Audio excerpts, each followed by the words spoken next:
So it's time to upgrade your bathroom, but you're like, budget's a little tight. Well, there's things you can do that make the bathroom fabulous without spending a lot of money. Here's a few things I've seen in houses that look really great. One, new bathroom faucets. 40, 50 bucks. Put a brand new faucet in, it looks shiny and brand new and just spectacular.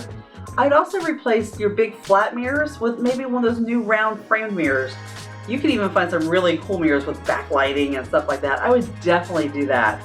If you can't replace the vanity, that's always an easy thing to do. Under $1,000, super easy. I love a brand new toilet when it comes to redoing bathrooms because it just has a new fresh look with new grout.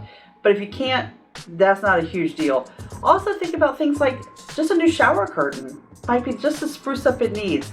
Fresh towels, a little bit of paint, and you have yourself a bathroom redo without much to do at all. So when it comes to listing your house, you might want to think about freshening your bathroom simply by just doing simple things like changing faucets and things like that. Well, there's the scoop. Edna Wilson, your hometown realtor, as hometown as apple pie.